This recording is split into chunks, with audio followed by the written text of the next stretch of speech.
Check, check, check, check, check. 1 2 1 2 check. Check 1 2. He likes that. You like that one? Okay, well that's well. Check 1 2 1 2 3. Well, hold on. I'm gonna put it on the podium where it's gonna be, and I can still turn it up more too.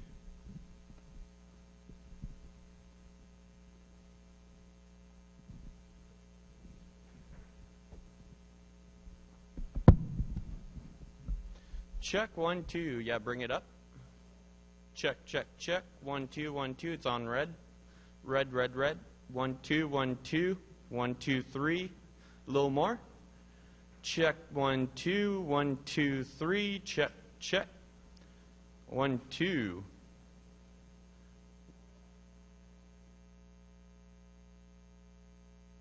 One, two, three. Check 1 2. Better than before.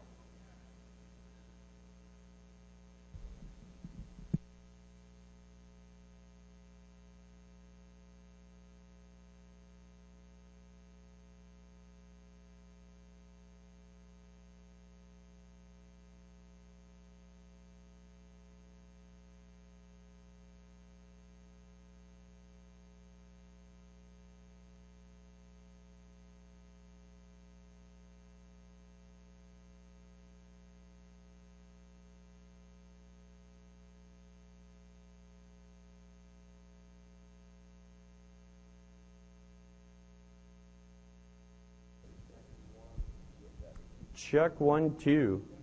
Check check check. 1 2 3. Right on. Happy happy happy.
Hello, this is English. English?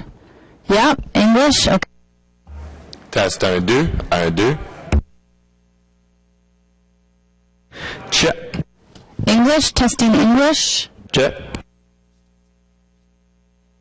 Test 1, 2, 1, 2. Check, check. Check. 1, 2. Check. Testing 1, 2. Testing 1, 2. Check. Test 1, 2. Testing 1, 2. Oh, 1, 2. Check. 1, 2, 1, 2. 1, 2, 3. Check. 4, 5. C'est ça. Ah, no, see, you got too many on. Check 1, 2. Testing 1, 2. 1, 2. Test 1, 2. 1, 2, 3. Test 1, 2. 1, 2, 1, 2. Test. Check. Check 1, 2. 1, 2. Check. 1, 2. 1, 2. Test, test. 1, 2. Check 1, 2. 1, 2. 1, 2.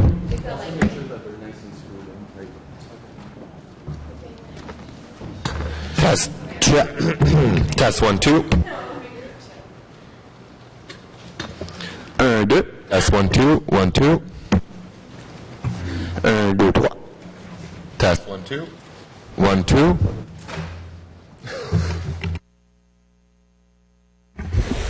Check 1, 2. And check 1, 2.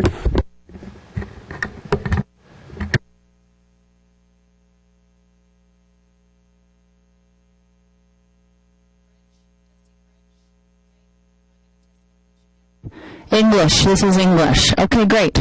We're good.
1, 2. Test 1, 2.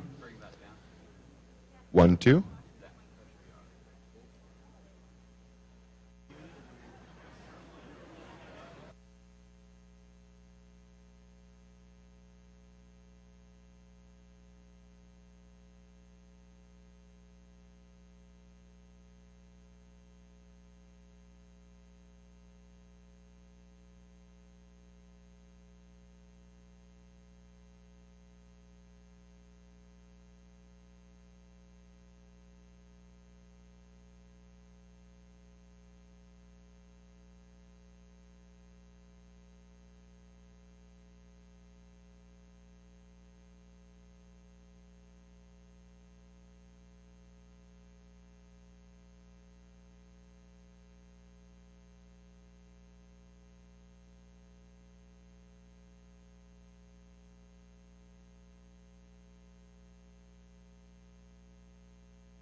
Good morning, ladies and gentlemen. We'll start the meeting in one moment. On va commencer la réunion dans une minute. Members of council can take their seats. Thank you.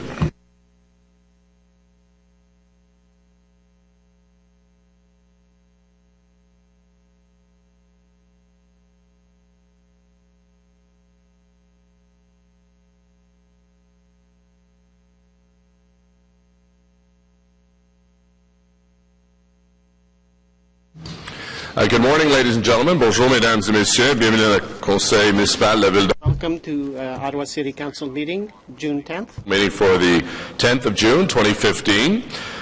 For those who are able to, could you please rise for a moment of silent reflection and remain standing for the singing of our national anthem. And at this time, our thoughts are with the family and friends of Constable Woodall from the Edmonton Police Service.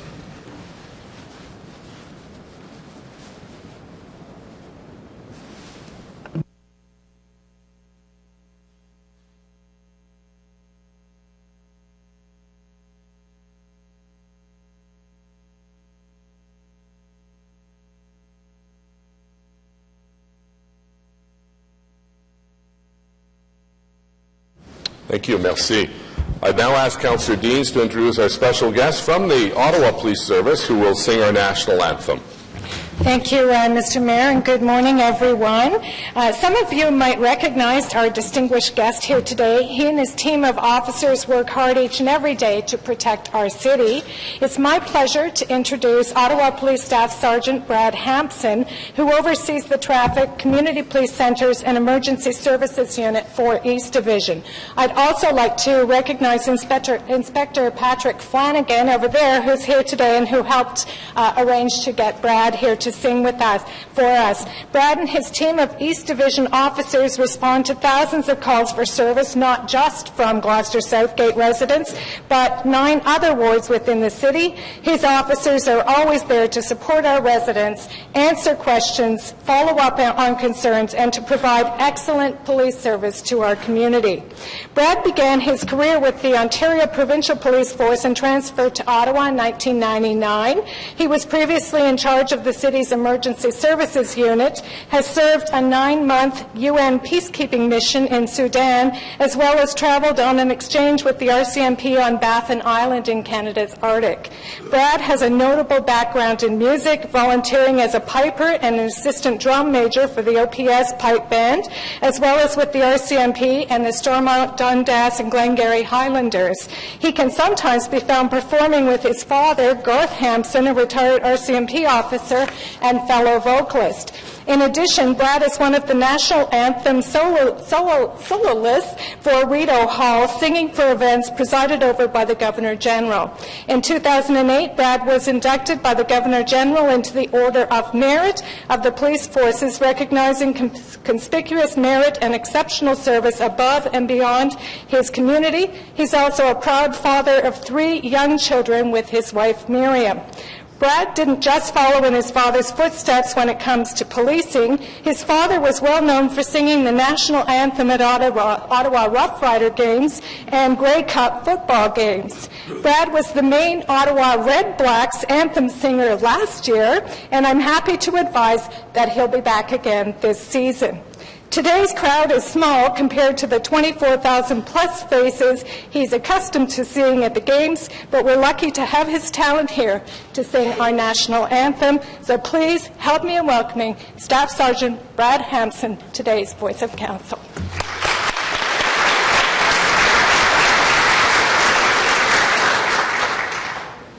Oh, Canada, our home and native land, true patriot love in all thy sons command. Quand ton bras se porte l'épée, il s'est porté la croix. Ton histoire est une épopée de plus brillants exploits. God keep our land glorious and free.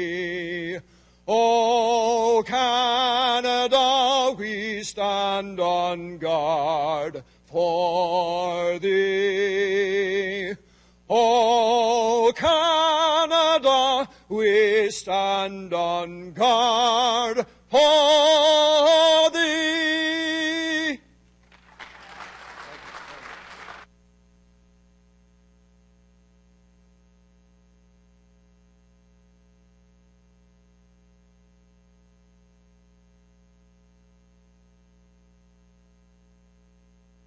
Well, thank you very much, Staff Sergeant. It's great to have you with us here today. At this time, I'd like to invite Helen Sinek to the podium for this meeting's City Builder Award presentation, and also Helen's City Councillor Riley Brockington to join us. So Helen, if you would come forward right through here. And it's great that you have family and friends here in good numbers to support you and all the good work you're doing. And Councillor Brockington is coming up here. Founded in 1984, the Caldwell Family Centre has rapidly expanded to become a hub of services and programs to assist some of Ottawa's most vulnerable families. For those visiting the Caldwell Centre for the first time, the first steps inside the centre can be difficult and intimidating. However, for over 30 years, visitors to the centre have been welcomed by Helen's smile, enthusiasm, and renowned compassion. Having recently been recognized with a 30-year service award from the Caldwell Family Centre, it's made all the more impressive by the fact that as a single mother, Helen was a resident of Caldwell for 26 years. As a youth in Ireland, and I think you still have your accent, don't you, Helen? A little bit, a wee bit. Helen left school at 14 to work at a textile factory. At 20 years of age in 1960, Helen immigrated to Ottawa, where she was greeted by what she called a colonial metropolis to make a better life for herself and from her very humble beginnings. Never forgetting those humble roots, Helen began giving back to the community any way she could. Beginning part-time as a lunchtime supervisor at nearby St. Elizabeth's School, Helen was quickly recruited by a small group of Catholic nuns and volunteers who were tending to Caldwell's poor and needy. At almost 75, with no signs of slowing down, was I allowed to say your age, Helen? I don't care. You can if you want. Okay. Doesn't matter. It's only a number, right? That's right. Helen continues to work in the day program at the center, but also spends her time helping the neighborhood food bank and the seniors drop-in program. Pour votre don de soi et de votre dévouement. For your giving nature and grounded compassion, I'm very proud to give you this prize or award. Passion are best summarized in her own words when she was recently quoted in the Ottawa Citizen saying, quote, "The best part of the job is seeing the people every day and to try to make them feel important and not use them to make yourself feel better," end quote. For your lifetime of giving and dedication to the Caldwell Centre and your community, I'm very, very pleased to present you with the Mayor's City Builder Award. Thank you for the wonderful work you do, Helen, and God bless you. Thank you. Well, come on right over here. There you go. You turn that around.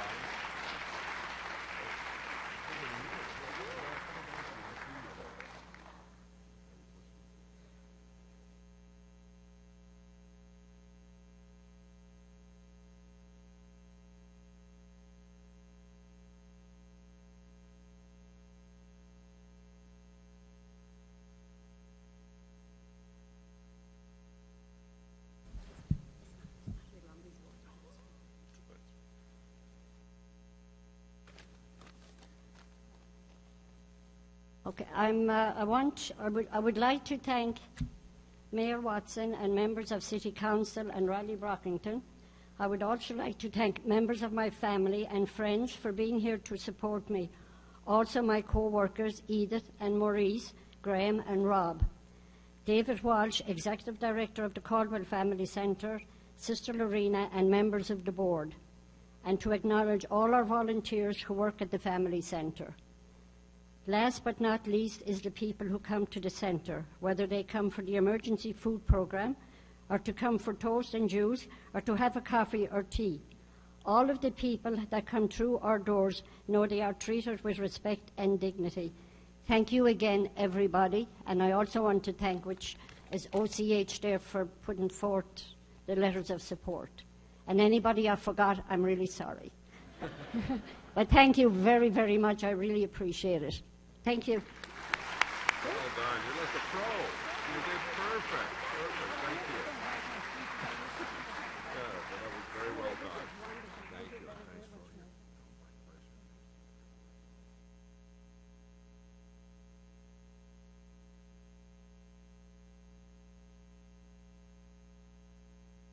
Thanks for it. Well, thank you again, Helen. We have a number of members of our city staff here with us as well as we launch the official announcement of the 2015 City Managers Award for Excellence. I'd like to welcome family members and guests here at City Council. J'aimerais souhaiter la bienvenue aux familles et à And I also like to welcome the family and friends of these city employees. employees can receive through the city's corporate recognition program. Today, we are here to honor some of the city's finest in the categories of turning ideas into results, community and internal subcategories, demonstrating leadership, and making people a priority. City employees, as all of my colleagues on council know, take pride in providing excellent service to Ottawa residents. Les employés municipaux mettent un point d'honneur à... City employees take pride in providing excellent service to Ottawa residents. These awards represent an important opportunity for peer-to-peer recognition, and each nomination demonstrates excellence at the workplace. These awards are an opportunity to recognize and celebrate some of the most knowledgeable, innovative, and inspirational individuals and groups in the corporation. Our city and our residents benefit from the great work that you do. Notre ville et nos résidents profitent. Our city and our residents benefit from the great work that they do. They're also an important acknowledgement of outstanding leadership, improved services, and inspired innovation that ultimately benefit the entire city. I now have the pleasure of asking our city manager, Kent Kirkpatrick, to make the official announcements of this year's winners. Kent, j'ai le plaisir de vous présenter maintenant. I now have the pleasure of introducing City Manager Kent Kirkpatrick to make the official announcements for this year's winners. Kent?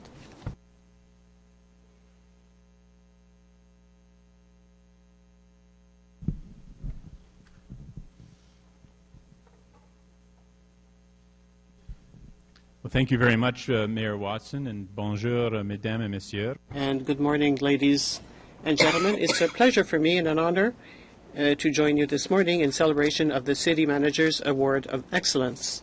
Watson indicated these annual awards are the highest honor that employees can receive through the city's corporate recognition program. This is the 9th year of the awards, and the official nomination ceremony was held yesterday, where I met with over 400 nominees at the Nepean Sportsplex. And those nominees, as the Mayor indicated, were nominated in 4 categories. This year's awards recipients and nominees are examples of the very high caliber of people working for the city and their dedication to providing excellent service to residents. I was truly impressed by the many individuals and groups in the running this year and by the excellence of work that each nomination represents. The first category, Turning Ideas into Results, aims to recognize efforts that use innovation to benefit the city.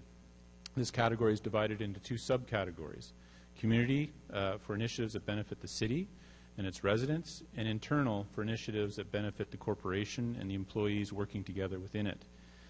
This year's winner for Turning Ideas into Results in the community category is Zlatko Kristulic from the Transportation Planning Branch in the Planning and Growth Management Department. Zlatko, if you could please come down and join me.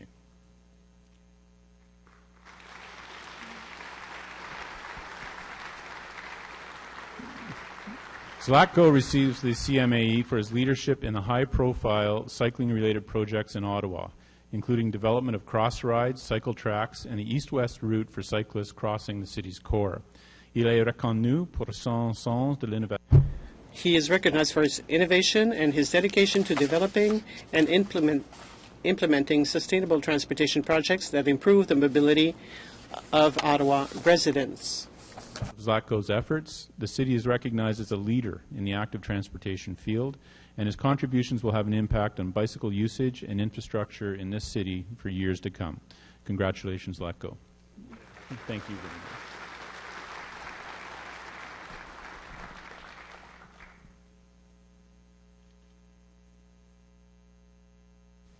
The recipient of the award for turning ideas into results in the internal category is Robin Suchin from the Realty Services branch of the Real Estate Partnership and Development Office. Robin's not here today, I'll tell you that right now, but he's honored for his knowledge and expertise in managing the acquisition of real property and for his skill in the negotiation and execution of leases and appraisal of city-owned properties.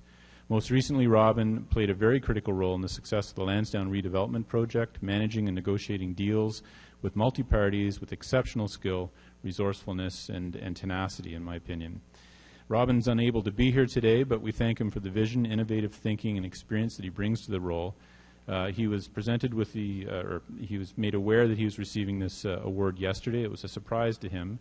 He asked me to inform members of council and people here today that he very much would like to be here, but as it was a surprise, 3 or 4 weeks earlier, he had committed himself to take his daughter to a field trip, I think, to Upper Canada Village this morning, and he felt that was a commitment he just couldn't break. But he was very, very happy to receive the award and asked me to just explain to people why he wasn't here today. The third category, demonstrating leadership, honors leaders who motivate colleagues and inspire superior performance. The recipient in this category is Stephen Hiscox from the Parks, Building and Ground Services branch of the Public Works Department. Stephen, could you please come down?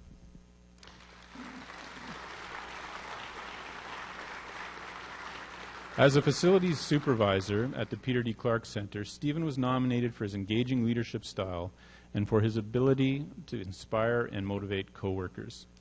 Stephen appuie son équipe et offre un soutien.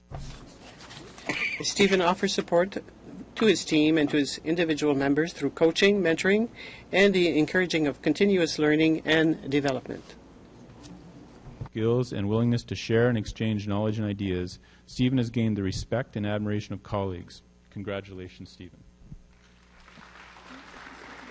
Well done.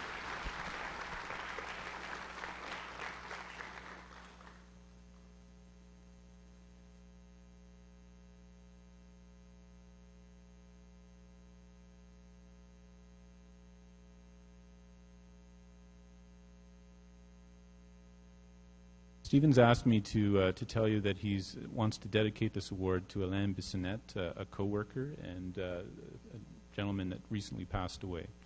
And that's very, very touching, Stephen. And Kevin Wiley was telling me about that yesterday and indicated that it's just another example of the sincerity and thoughtfulness that you bring to your team members and the people that you work with every day. Thank you.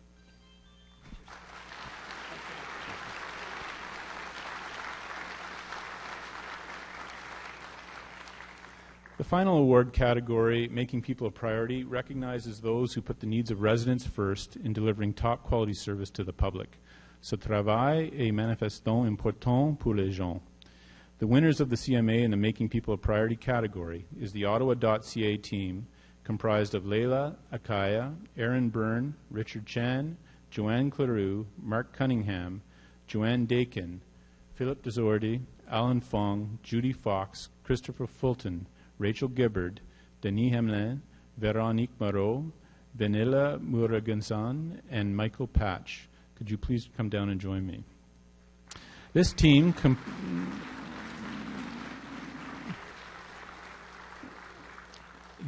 composed of staff from IT Services and Service Ottawa, is responsible for the city's website.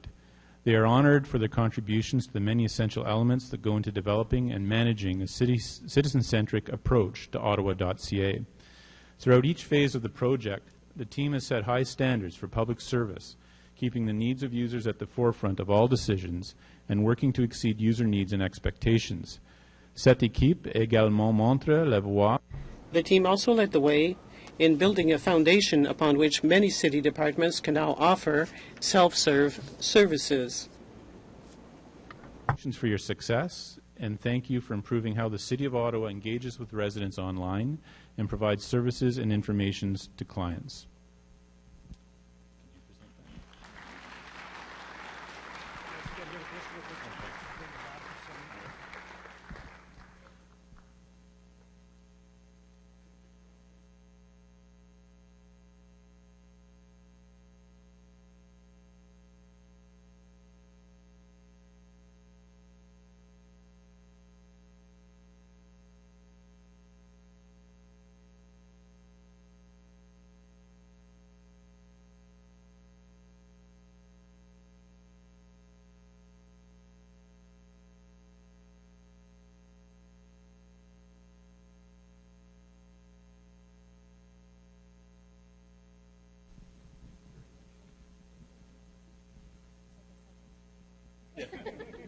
There are individual certificates outside.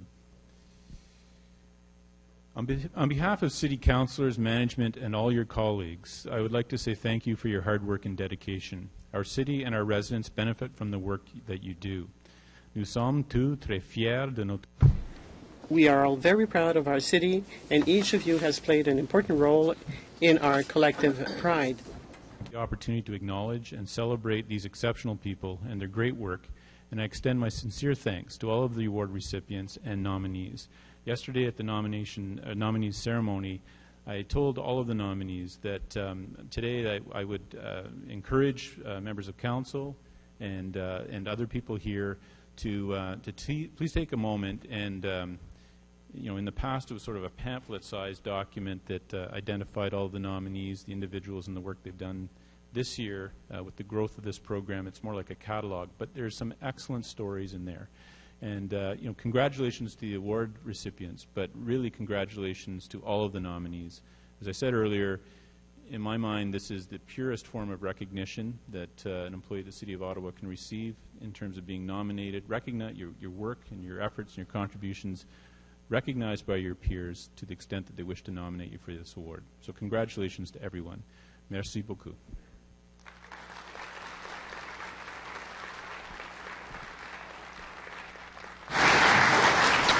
Thank you very much, Mr. Kirkpatrick. I think I would encourage, as Kent said, read through some of these. I just noticed that our colleague Catherine McKenna was nominated, so it's just an honor to be nominated, Catherine. So congratulations on the phone and counter optimization team. So congratulations. While we're congratulating individuals, I want to take a moment to congratulate our colleague Tim Tierney, who was unanimously re-elected as chair for the Ontario caucus at the Federation of Canadian Municipalities. Congratulations. That, as you know, to have someone on the board is an honor, but to have someone chair the whole Ontario caucus is quite special. So thank you very much, Tim, and congratulations. Madam Deputy Clerk, roll call, please. Conseiller Manette. Present. Councillor Middick. Here. Councillor Harder. Here. Councillor Wilkinson. Present. Councillor Elshantiri. Present. Councillor Caudry. Present. Councillor Taylor. Here. Councillor Shirelli. Here. Councillor Egli. Here. Councillor Deans. Here. Councillor Tierney. Present. Conseiller Fleury. Ici. Councillor Nussbaum. Here. Councillor McKenney. Present. Councillor Leeper. Here. Councillor Brockington. Here. Councillor Chernyshenko. Present. Conseiller Cloutier. Present. Conseiller Blais. Here. Councillor DeRuse. Here. Councillor Moffat. Here. Councillor Kakish. Present. Councillor Hubley. Here. Mayor Watson. Here. Le Coramètre 10, Monsieur le Maire. Merci. We have the quorum. On the process verbal, confirmation of minutes from the 27th of May, 2015. Carried. Declarations of interest, including those originally arising from prior meetings. Déclaration de conflit d'intérêt. None. Communications as presented. Regrets. No regrets filed to date. Motion to introduce reports. Motion portant présentation de rapport. Conseiller Tierney, appuyé par Conseiller Chernyshenko. Thank you, Mr. Mayor. That the report from the Ottawa Community Housing Corporation, entitled Ottawa Community Housing Corporation Annual Report and Annual General Meeting of the State Shareholder, Agricultural Rural Affairs Committee Report 5, Audit Committee Report 3, Finance and Economic Development Committee Report 5, Planning Committee Report 8, and Transportation Committee Report 5 be received and considered. Carried. Carried. Thank you. Item number 1, Ottawa Community Housing, Société de Logement Communautaire d'Ottawa. OCHC Chair Conseiller Fleury and CEO Stéphane Giguère will provide a brief presentation. So I think we'll do that now since we have Mr. Giguère with us, and we can invite you up beside Mr. Moser. And reminder, this is the shareholders meeting. We're to deal with a limited scope in terms of what we can and can't direct OCH to based on the advice from the city solicitor in the procedure memo. So, Mr. Chair, the floor is yours. Thank you, Mr. Mayor. I'd like to start by thanking our previous chair, Marianne Wilkinson, for the transition and ongoing support that she's offered to me in my first year. I also want to mention some of the board members that are with us today. So in the audience we have Kathy Jordan, who's recently joined our board, as well as Sarah Cambites. And in the back row we have Sandra Pilote, who's been an involved tenant for quite some time with OCH, especially in Lowertown. And around the table we have Councillor Middick, Councillor Taylor, and Councillor McKenney, who are also members of council on our board, as well as Mr. Mayor, who's ex officio member. Alors évidemment, cette année, on a eu la chance. So this year we had the opportunity, through many opportunities, also with my colleagues, we're going ahead with more investments in repairs, but also with our 10-year plan to reduce the number of homeless people. Overall, the direction in terms of the 10-year homelessness plan and the additional capital dollars. And I want to, before I hand it over to Stéphane, just highlight some of the initiatives that he's brought to the executive team over the past year. So the portfolio management strategy that you'll hear about in a few minutes, the alignment with the strategic plan, the CEO's report, as well as raising the bar on the tenant experience, the OCH services in general, the increase in the mobile workforce, as well as the maintenance standards across the portfolio. So Stéphane, the floor is yours. Thank you. So, first of all, it's a pleasure for being here. Your Worship, Mayor Watson, City Councillors, OCH Board members, guests and staff members, good morning. Bonjour, il me fait plaisir d'être parmi vous. Good morning. I'm very pleased to be with you this morning. Here at Ottawa Community Housing, getting to know the tenants through numerous events, working with the staff, the Board of Directors, and also all the partners who are essential to the success of our endeavor has been so rewarding. Today's objective is to provide you with highlights of our 2014 annual report and a glimpse into our future. The materials you have been provided offer a more comprehensive look of what our corporation has achieved in our past year. We would like to take this opportunity to thank important contributors to our success in 2014, as well as for their ongoing support towards our portfolio management strategy and our strategic plan. Mayor Jim Watson, the Member of Council, City of Ottawa staff, as well as our tenants, Board of Directors, staff, and partners. 2014 has been a year of stability, planning, and leadership. OCH overall operating cost efficiencies in 2014 has allowed us to invest more into our buildings and in our services, as our chair pointed out. The LED retrofit program, part of our green initiative, has reduced overall power consumption by an estimated 30%, ultimately reducing our cost. As well, 2014 saw a continuation of our refinancing strategies, resulting in an estimated $4 million for capital projects without affecting our annual debt servicing costs. An additional $3 million annually can be further invested in our buildings, thanks to the city's approval to exempt OCH from property taxes, which is revenue neutral to the city and benefits, obviously, our tenants. Our willingness to explore new strategy has led OCH to be profiled and recognized as a leader in the social housing sector. Some further examples include our innovative approach to new sustainable and functional design, such as the old St. Patrick that you saw last year. The use of technology in the delivery of our maintenance services, our chair pointed out, leveraging mobile devices and to increase our response time. Responsible and efficient management benefits our tenants and is essential to our ongoing quest to deliver affordable, safe, and sustainable homes. The tenants are at the center of our services and success. OCH is tenant-centric. We are committed to continuously working towards empowering and engaging them in ways that will facilitate their participation and create awareness around the essential role they play in the success of their housing and communities. We are evaluating our services and delivery approach. It will enable us to identify possible areas for improvement and reveal opportunities that will help standardize practices and standards. We are working to build a financial sustainable future for OCH and social housing. We strongly believe that one of the first steps to attain financial sustainability is to create and enable a more dynamic portfolio management strategy to better blend into Ottawa communities. OCH is actively working towards this goal. Year over year, OCH works towards achieving further efficiencies. It has ultimately allowed us to produce in 2014 a $263,000 net return, which has been reinvested in our capital contributions. We are also looking at alternative financial approaches to help our ongoing and long-term capital investment needs. In 2014, OCH has accessed 6 grant programs representing nearly $6 million. Going forward, we will continue to pursue and access grant opportunities to fund our various initiatives.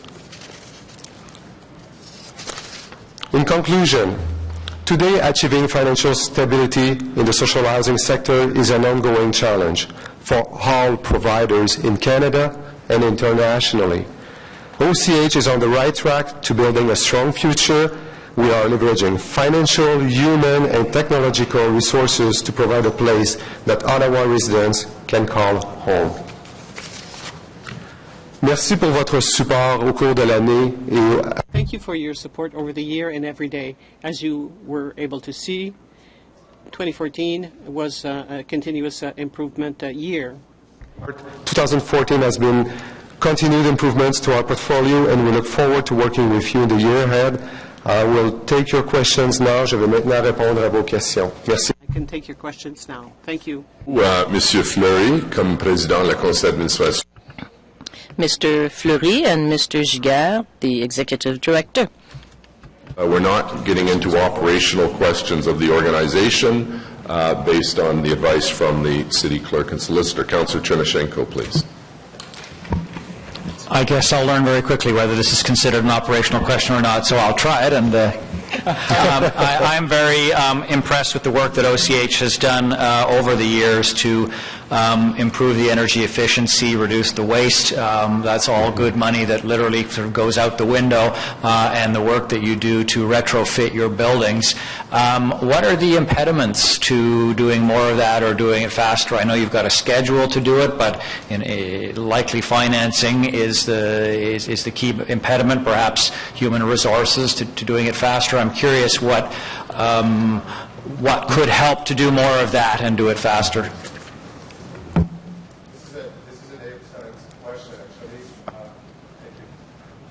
Okay, so this is an excellent question. Thank you very much.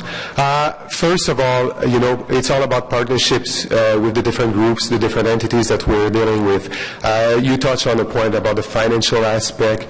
The financial is the key element because in any sustainable initiative, what you need is seed money to start and to appreciate going forward the net returns and the benefits of that investment. So for Ottawa Community Housing, pursuing the grants is one of the channel, but as well also seeking from partners the accessibility and availability of funding is another core element. When I was talking about partnerships, it's also the alliances that you create with different trade council organizations, with different alliances that they are in the sustainable and environmental research and study to improve our practices and our standards. So to start, really, it's all about the funding. We're looking at seed money over the next couple of years that they are above $2 million, and obviously that type of seed money will be reinvested towards savings. Mentioning in terms of results, over the last couple of years, what we're experiencing is about $5.6 to $6 million of savings towards our green plan, and obviously we want to continue to phase towards that direction. So the return on the investment is very clear. It's a matter of how much can you do in a given year to in a sense, almost make money a few years later. Yes, absolutely. A second and I believe final question. I know a number of different institutional sort of landholders, school boards and others have made rooftops available for solar installations. Is that something the OCH has done or would consider doing at the right moment in the roof's life cycle? Yes, actually we do have a photovoltaic rooftop plans, part of our green plan, and we do have solar panels as well that we have deployed and we want to continue to deploy. This is in partnership with Ottawa because one of the aspects that we're looking at as well is to resell to the grid, and those are elements that you want to make sure that you can put in place to ensure sustainability of that type of initiative. It may, Councillor, be a good idea because I think there are a number of issues on the environmental front with respect to energy to have OCH come and present at the Environment Committee, because I think there are, I know for instance in the climate change plan there are plans to retrofit some buildings with more modern appliances that... I would be pleased to extend that invitation. Thank you. Okay, great. Thank you. Councillor Taylor, please. Thank you very much. Mr. Mayor and Stéphane, Mr. Giguère, thank you very much for the presentation this morning, and thank you very much for welcoming me on the board of OCH. It's been a rewarding experience thus far.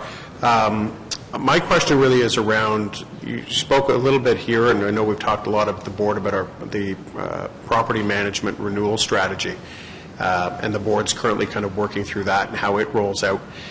Council has a strategic initiative that's tied to property renewal as well, and it was passed yesterday at planning, and I'm wondering how you see those two items working together. You know, what are the benefits and what are the deficits of those two things? So the strategic initiative with regard to renewing communities and your asset renewal strategy of our communities. So for Ottawa Community Housing, the portfolio management strategy is already underway. So it's not something new. This is something that Ottawa Community Housing is committed to blend into our communities, to look across the entire city of Ottawa. Obviously, we have 15,000 units, about 739 homes, properties across Ottawa. For us, first of all, is to identify what will be the areas of priorities that will be sustainable going forward for either redevelopment, for repurposing, or for rebuilding. And obviously, those areas varies according to, you know, the best use that you can have from the building point of view. But as well, we're looking at three streams. The financial side, making sure that we align the right partners at the table. The building side, you know, the properties, what part of their life cycle they are in. And the third is the demographic, how we ensure that we can forecast and trend property across the city of Ottawa and make sure that we adapt the portfolio to the needs of Ottawa. So for me, this is the portfolio management strategy. From what I understand of the other initiative, it seems to be different. It seems to be more typical of a specific area of Ottawa. Sorry. So just to be clear, though, so you're working through your portfolio management strategy, right, and your ideal would be to have that dovetail into our strategic initiative, so that our strategic initiative is lined up with the property that you would choose. Actually, the portfolio strategy is really aligned towards the OCH portfolio. Obviously, the OCH portfolio has ramification within major, areas of Ottawa, including the ward in question, Ward number 10. Being one of the largest landlord in Ward number 10, for us, obviously, we will have the expectation of being consulted throughout the process. But from what I understand, it's limited to the land and the land redevelopment of that specific area. Okay. Okay. Thank you.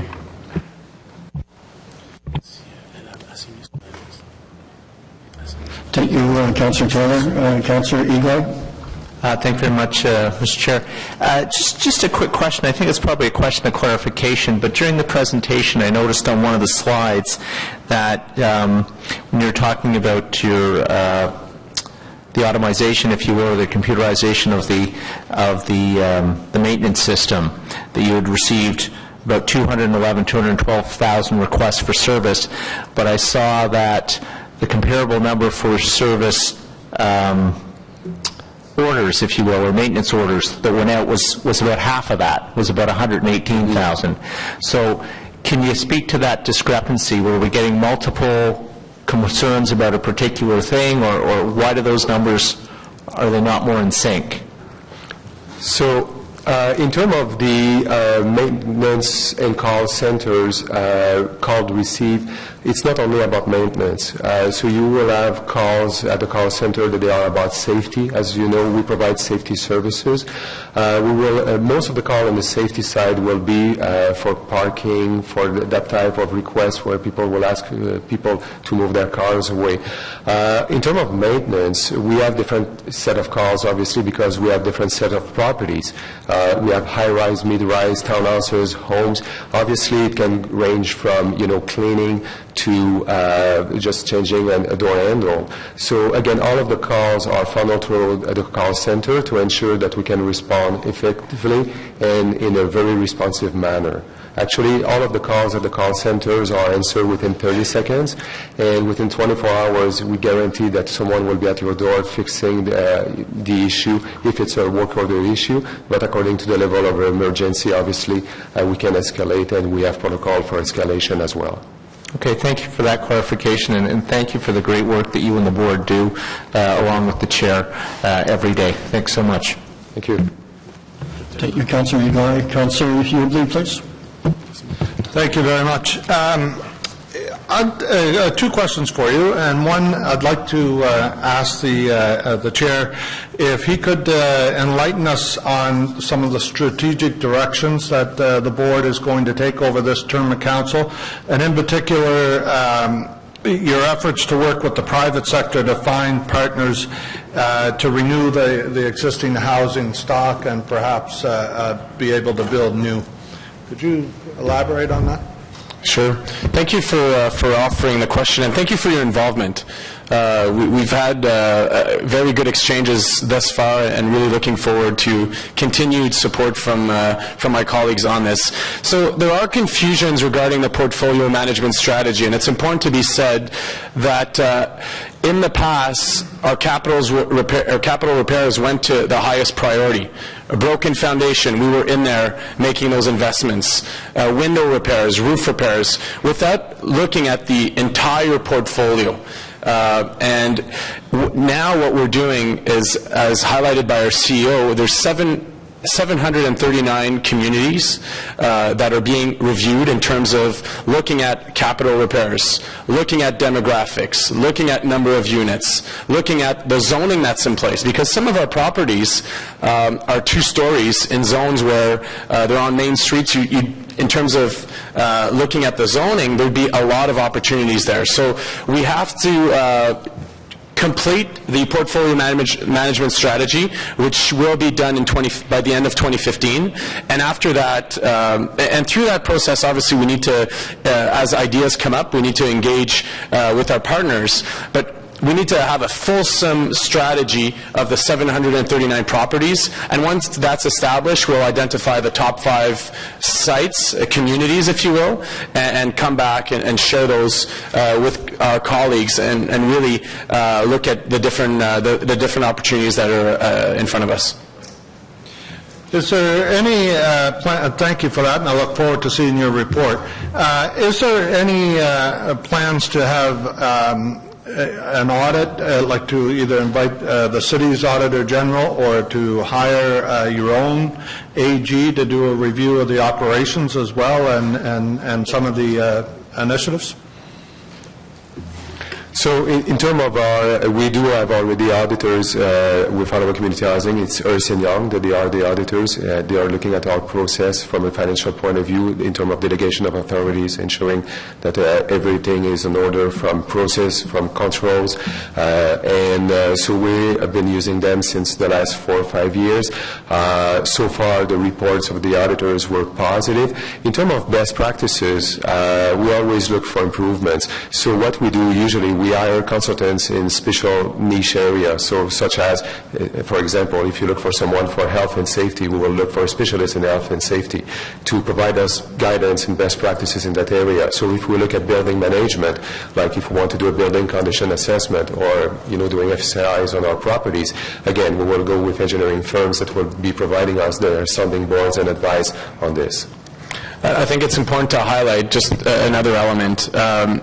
Beyond the financials, which we're very strong on, and some of our executive team members actually have books and are asked to participate in courses at Carleton, at Algonquin, and other programs, which highlights some of our best practices. But in terms of the tenant experience, our responses to service requests and beyond, there are items for which we'd love to have your perspective and see at the board what we can do to continue to improve our services.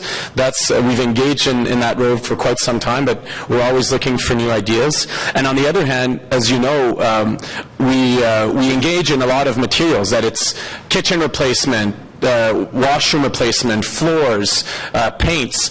We're always working with the industry to see what's innovative, what's good for the environment, what's sustainable, and what makes sense financially. So there are mechanisms there, but obviously we're open and willing if there are other ideas in our approach.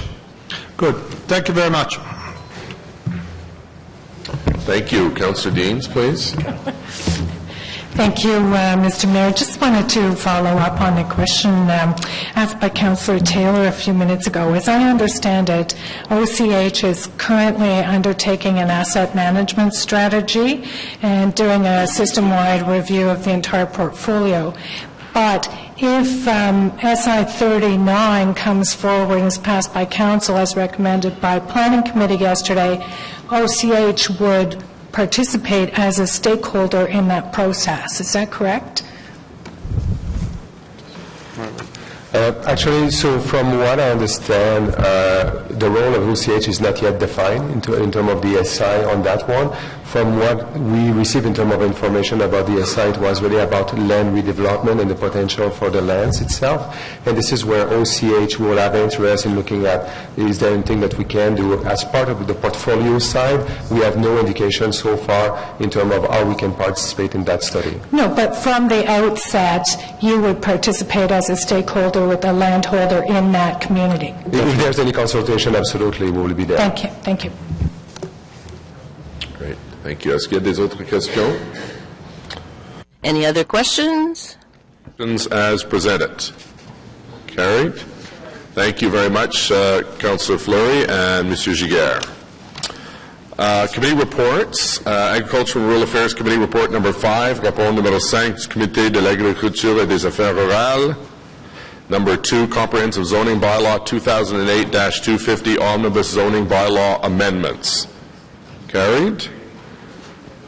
Planning Committee and Agriculture and Rural Affairs Committee recommendation as amended is before us. Carried. Next item is installation of stop signs on Pollock Road and McCordick Road. Carried. Audit Committee report number 3. Councillor Leeper has some questions, so we'll come back to that. And sinking fund financial statements. Is that the same one, Councillor? No. On the sinking fund financial statements, carried. Planning Committee report number 8. Rapport numéro 8 du Comité de l'Urbanisme, official plan and zoning bylaw amendments 4401 Fallowfield Road. Carried. Item number 7. Local commercial study, city-initiated zoning bylaw amendments for local shops and services in residential areas. Councillor Chernyshenko has an amendment. Does anyone wish to speak on this item, or can we deal with the amendment? It's a technical in nature, taking out 2 addresses in Heron Park Community. Councillor Chernyshenko, please. Thank you very much. It's a very simple question of a couple of addresses having been identified as potentially good ones for future commercial activity. Neither of the owners of those addresses were in favor. The community association is not in favor, and it was recently brought to my attention that with the approval of a community design plan, the Bank Street South one a couple of years ago, that a mere block or 2 away there will be some quite significant opportunities for commercial development within this community. So for all those reasons, I am moving that we remove these 2 addresses from this study. Okay, so on the amendment by Councillor Chernyshenko, seconded by Councillor Leeper. Councillor Harder. I would like a staff comment on that, Mr. Mayor. I just, we had a fulsome process and discussion at committee, and I would like staff to just comment. I mean, I would hate to see, then other people say, wow, I missed my opportunity. I should have added my 2 addresses as well. So I just want to hear what they have to say. So this is a good example of someone moving a motion should check with the committee chair. Or at least show her the motion. So in future, as a courtesy, if you could notify the chair so that we have a heads up. So we'll see if we can get a quick answer. Otherwise, we'll come back to this and go on with the consent agenda. Mr. Mitzi? Mr. Mayor, in this particular case, the department has no concerns with the request. And if I may add, we did work with staff on this. Somehow there was oversight in not communicating that with the chair, for which I apologize. Thank you. So, thank you very much, everyone. On Councillor Chernyshenko, seconded by Councillor Leeper's motion on 1046 and 1052 Brookfield Road being removed. Carried. On the report as amended, please. Carried. Thank you. Sandy Hill Heritage Study, étude patrimoniale de la Côte de Sable. Carried. Oui, on va retourner. We'll return to that. Transportation Committee Report number 5, rapport numéro 5, Comité des Transports, O'Connor Street Bikeway, Wellington to 5th Avenue, recommendation. Carried. Thank you, the committee. Does anyone wish to remove anything from the bulk consent agenda? Councillor Hubley. I'll wait for, there you go. Just one quick question, and you may not have to remove it, but I didn't get a chance to ask this question at FEDCO, and something was mentioned about it at planning yesterday. I'd just like to follow up. With the CIP improvement grants for St. Joseph, is there any indication of how many jobs this is creating for that money? Do we know? Is Bob or? Yeah, is Mr. Cope or who would speak on that? Mr. Cope will be down in a second, Mayor.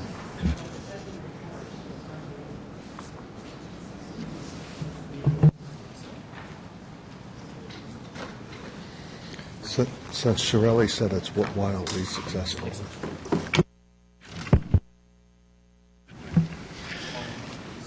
Mr. Chair, was the question about the one on St. Joseph Boulevard or the one on Trim Road? On both. Yesterday they were categorized as wildly successful, so I'm just curious, for $1 million on St. Joseph, how many jobs are we getting for that? The one on St. Joseph is currently estimated at approximately 30. In the end, the owner of that building will need to submit an affidavit certifying that his jobs have exceeded the 15-job threshold before he would be eligible for his grant. The one on Trim Road has 20 jobs currently estimated, and again, he will be required to certify that he has exceeded the 15-job threshold prior to receiving the grant. Okay, thank you. That was my question. Okay, thank you. So, anyone wish to remove anything from the consent, bulk consent agenda? On the bulk consent agenda as presented, carried, adopté, merci. Our first item that has been held is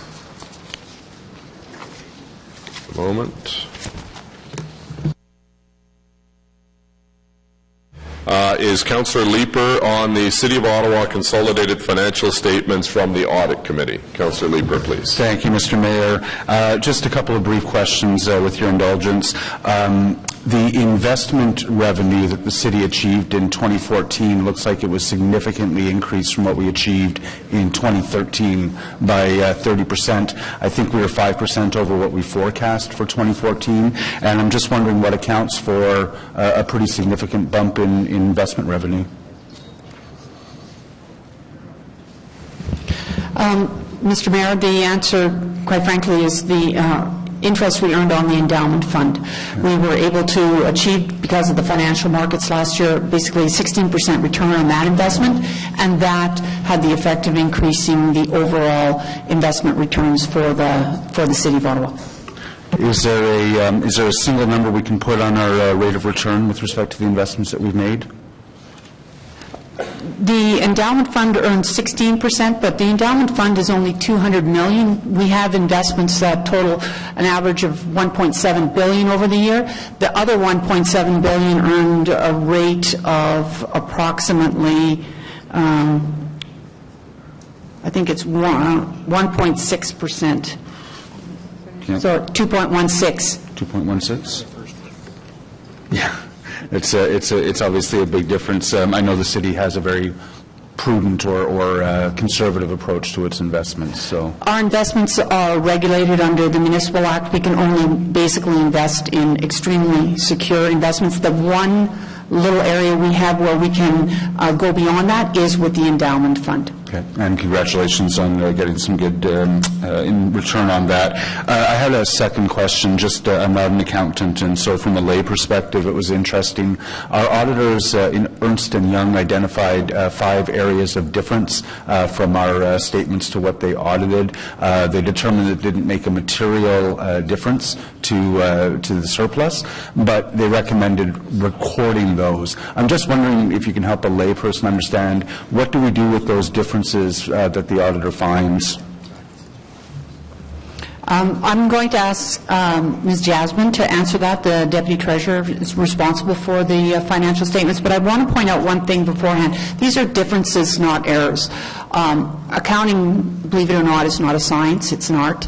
And so there is interpretation differences as when you should recognize things on our statements. And that is what the auditors have identified, but I'll ask Ms. Jasmine to give you more detail on what we plan on doing with the 5 in question.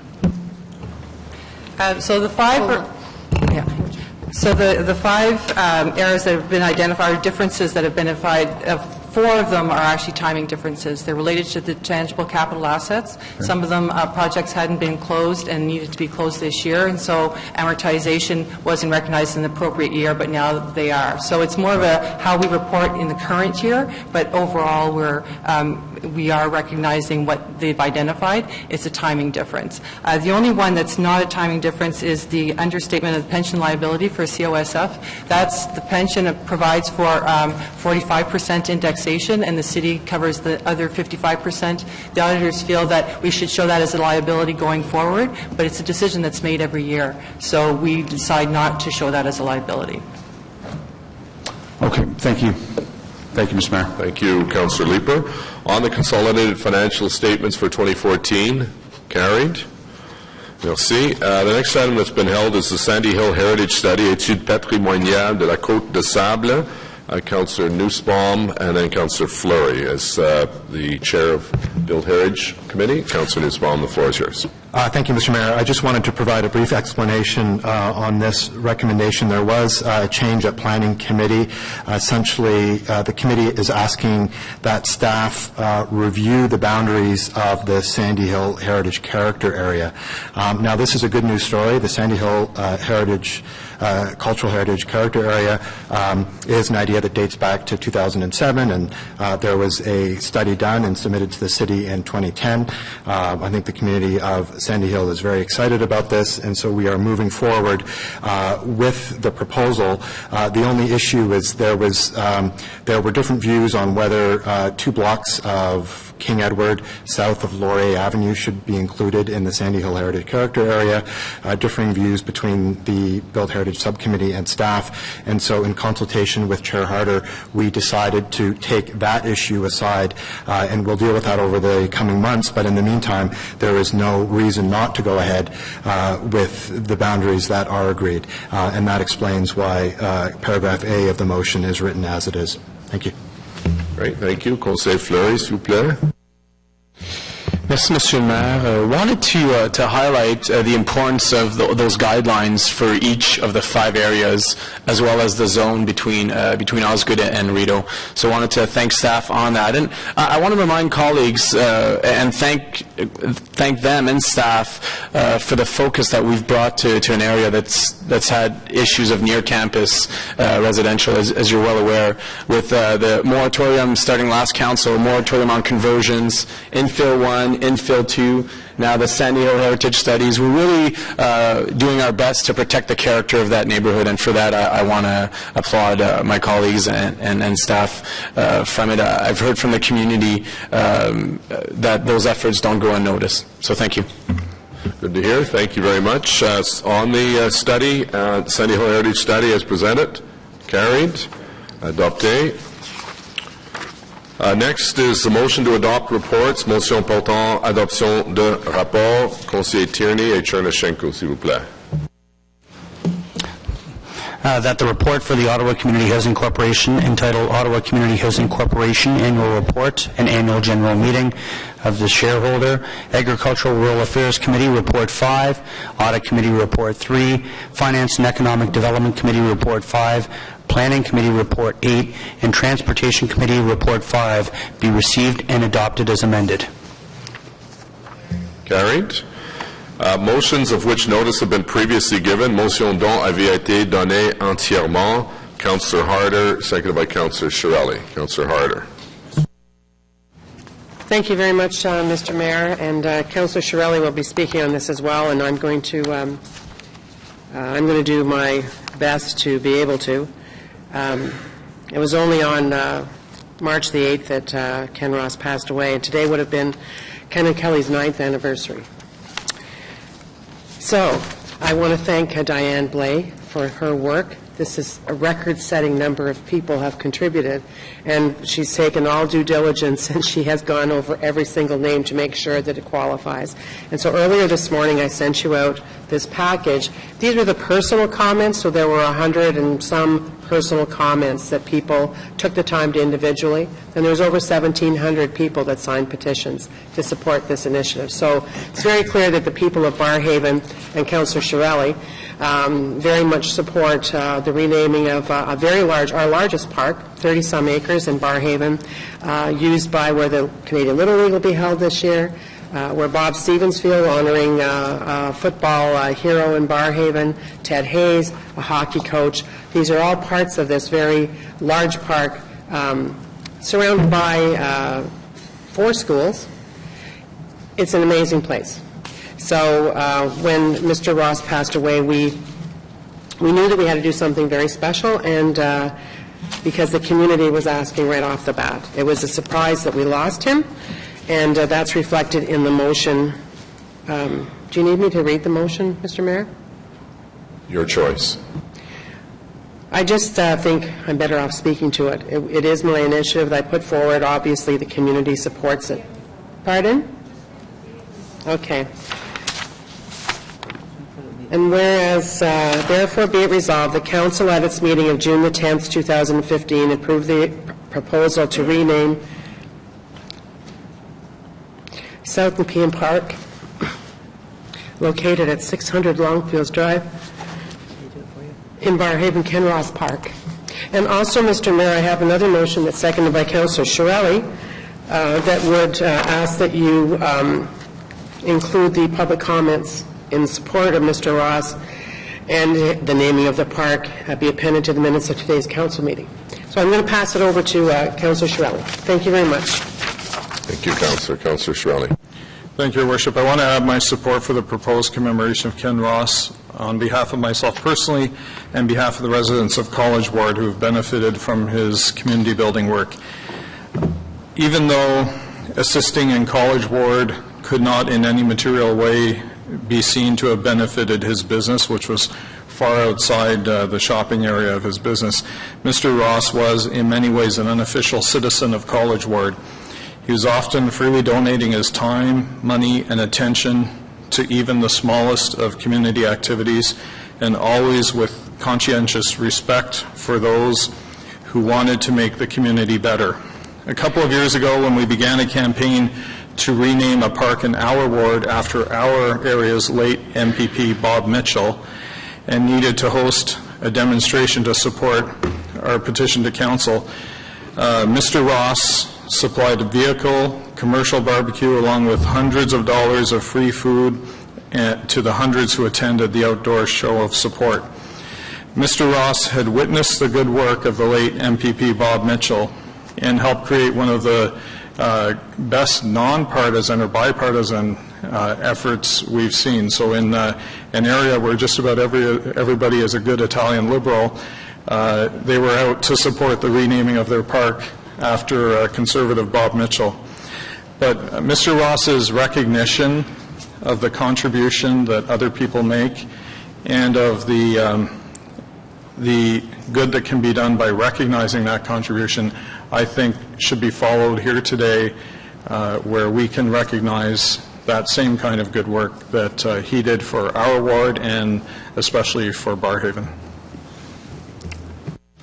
If I could just offer a couple of comments. First, to thank Councillor Harder. I know you've put a tremendous amount of effort. This is a very passionate issue for you, as we can see. You're good friends with the Rosses, and I too admire the work that Ken has done in the community, both as a business leader, a successful business, as well as the chair of the BIA, and he took a leadership role with the business improvement area. I can't think of the numbers of times that I would see his popsicle cart at a community event, at Canada Day, or throughout some of the other parks in Nepean, and his food wagon, the work he did with the food bank back at the store. A true gentleman.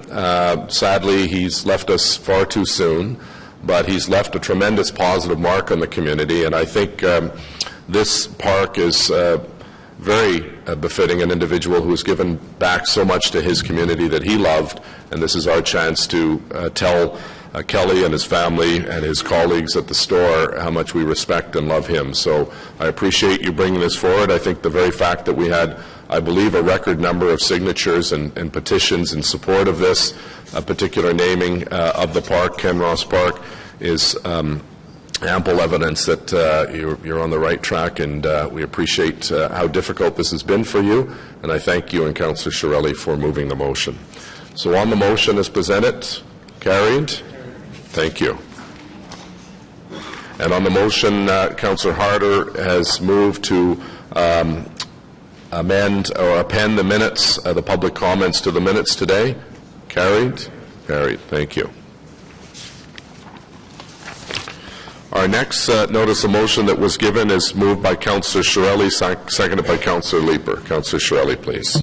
Thank you, Your Worship. It's simple. Whereas the proposed 2015 to 18 term of council priorities report will be considered by council at its July 8th, 2015 meeting, and whereas staff is also recommending that due to the busy legislative agenda, the report from IT subcommittee with respect to the proposed 2015 to 18 term of council priorities report be forwarded directly to council rather than proceed through FEGCO. Therefore, be it resolved that City Council approve that the IT subcommittee report on proposed 2015 to 18 term of council priorities report proceed directly to City Council at its meeting of July 8th. Any questions on the motion? Oh, sorry, Councillor Elshintiri. So, Mayor, is that means just for this time only, and we'll go back to normal? Okay, I see the Deputy Mayor shaking her head, yes. Okay, thank you. Great, thank you. On the motion as presented, carried, thank you. The next notice of motion that is before us is Councillor McKenney, seconded by Councillor Deans. Thank you, Mr. Mayor. Yes, this is a motion that I'm bringing forward and seconded by Councillor Deans, as you mentioned, to name a new skateboard park in my community. On March 3rd of this year, Ottawa lost a dedicated, kind, compassionate young member of our community. Charlie Bowens died unexpectedly at the age of 27. Among many other things, he was an important and popular member of the local skateboard community. Charlie worked with other kids at the McNabb Indoor Skate Park. He was committed to working with children and provided a safe and caring place for them at the park. He was instrumental in advocating for and working toward the creation of our new outdoor skate park at McNabb, which will officially open on July 4th. I am honored to be able to move this motion today on behalf of his family, his many, many friends and fans who initiated and supported the commemorative naming process for Charlie Bowen's Skateboard Park. I didn't know Charlie, but have come to understand who he is through the dozens of comments and accolades that have been made in support of the park. 100% of comments that were submitted during the public consultation period were supportive. So I just want to read a few examples so that people get a sense of who Charlie was. I was always impressed by Charlie's commitment to working with children. Many times I witnessed Charlie's enthusiasm and gentle understanding for the fears and concerns of these very small members of our society and how he patiently addressed their trepidation so that they suddenly began brimming with enthusiasm and confidence. Charlie was the reason many people drove from all over the city to bring their children to the skateboard park. Each experience I have had with Charlie, he empowered the participants, youth, elders, poor, privileged. Charlie didn't care. He gave them a constant warm welcome and contagious positive energy. Do it for Charlie. He deserves it. What a wonderful message this would send to all the young people in the community to know that someone like Charlie, who was loved by hundreds, could get a park named after him at such a young age. So that's just a few of the comments, and they represent all of them, really. So the motion today, as I mentioned, is to name the brand new skateboard park that Charlie was instrumental in bringing into our community. So I'll just quickly read a small bit of it. Whereas for more than 10 years, Charlie Bowens dedicated much of his time and energy to Ottawa's skateboarding community by working as a skateboarding instructor and participating in various skateboard-related charitable and fundraising initiatives. Therefore, be it resolved that Council at its meeting of June 10th, 2015, approved the proposal to name a new skateboard park at the McNabb Community Centre located at 435 Bronson Avenue, the Charlie Bowens Skateboard Park. Thank you very much. Thank you, Councillor, for bringing forward the motion, and certainly the park that I've driven by on a number of occasions is beautiful and befitting someone of Charlie's stature, and I think hopefully we'll have a great turnout of some of those people who wrote those kind comments at the ceremony on July 4th, so thank you for bringing it forward. On the motion as presented, carried. Adopté. Motions requiring suspension of the rules of procedure. We've received none. Notices of motion for consideration at subsequent meetings. Councillor El Shantiri, seconded by myself. Councillor. Thank you, Mr. Mayor. And this is, as you said, this is a notice of motion. First of all, I want to thank you for your ongoing support to the BIAs right across the city. And colleague, this to deal with Senate Ave is going to be for the West Carleton March, men and women who serve in the war, and it's going to war memorial. So as a notice of motion, I read, therefore be it resolved, the City Council approved that the fee for the road closure at the junction of Donald B. Monroe Drive and Fall Down Lane, expected the amount of $9,421 be waived in order to allow the construction of the West Carleton War Memorial and future designation of this public space as a parkland. Okay, so we'll deal with that at our next meeting. Thank you, Councillor El Shantiri. Our next notice of motion is from Councillor Chernyshenko, seconded by Councillor Shirelli. Councillor Chernyshenko, if you'd like to introduce the notice of motion that will be dealt with in 2 weeks. Thank you very much. As I'm sure you'll all be aware, a couple of months ago we did receive the formal commitment of the Government of Canada as well as the Province of Ontario now to match with the city's money and complete the combined sewage storage tunnel. This notice of motion was to give the authority to the city manager to approve and execute the federal funding agreement, provincial funding agreement, should timelines, initially was to simply give that authority. Councillor Shirelli, thank you, noted yesterday, later in the day, that we should modify this motion slightly should there not be time to bring this through the proper procedure of Environment Committee and Council. We would be granting the authority. So that's essentially the given this is notice of motion, do you want me to read the whole thing or just give a notice? No, it's not necessary because it's a notice of motion. I think you've captured the reason why we're doing it. Right, thank you. Our next notice of motion is Councillor McKenney, seconded by Councillor Nussbaum. Councillor McKenney. Thank you, Mr. Mayor. This is to allow Public Works to give them the delegated authority to enter into an agreement with Canadian Heritage to place temporary signage on our right-of-way at the Henry Harper Memorial that has stood in place on the north side of Wellington Street, facing the head of Metcalfe Street since November 1905. Thank you. Our next notice of motion is by Councillor Harder, seconded by Councillor Hubley. Councillor Harder. Thank you, Mr. Mayor. This is with regard to the Via Track in Barrhaven, and in particular to the massive project of the widening of Greenbank Road and the building of a grade-separated, in this case, underpass on Greenbank Road. Back in 1985, Nepean Council passed a motion because of the proximity of the Barrhaven community to the 6 crossings within it, literally backyards onto all the crossings. They passed that, and Transport Canada supported cessation of whistling. Because the detour on Greenbank Road has shifted the crossing marginally, it has caused, the reaction has been that VIA has been forced by law to reinstate whistleblowing just for Greenbank Road. It's at 96 decibels. It's affecting the lives of the people that live nearby, people with autistic children, people with little children, people are seniors, people with health issues. It is, and I find that over the months now it has been spreading.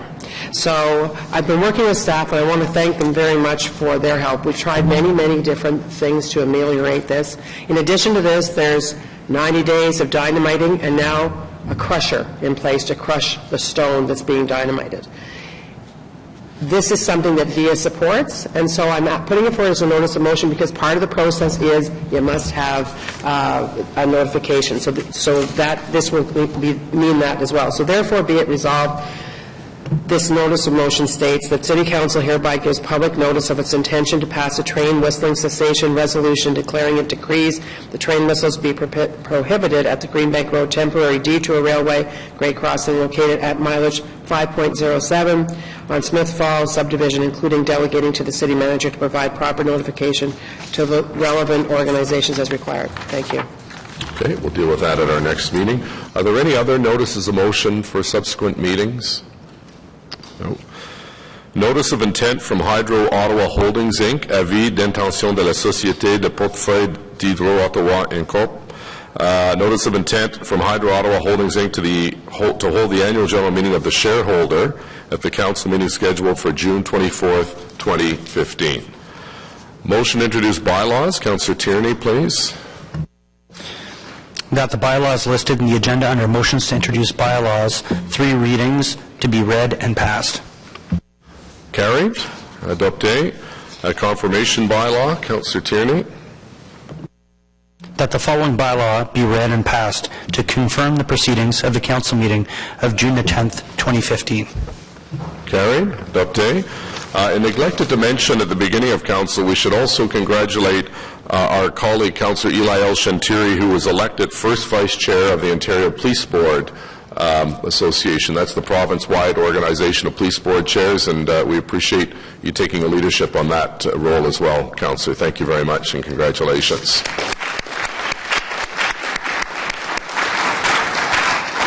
Councillor Fleury has a brief announcement with respect to Le Festival Francophone. Thank you, Mr. Mayor. Thank you, Mr. Mayor. This is the 40th anniversary of the Franco-Ontarian Festival that starts tomorrow until Saturday. So if you have the opportunity to attend, it's in Majors Hill Park. And there's Cain, Eric Lapointe, swing group. Mr. Benac comes from Vanier. So we'd like to promote it, and so it's the 40th anniversary. Thank you. Written inquiries. Adjournment. Councillor Tierney. That the proceedings of the City Council meeting of June the 10th, 2015 be adjourned. Before we vote on that, I would remind chairs of committee if they could stay behind to meet with the Deputy Clerk to deal with the August schedule. And on the motion to adjourn, carried. Adopté. Merci. Thank you very much.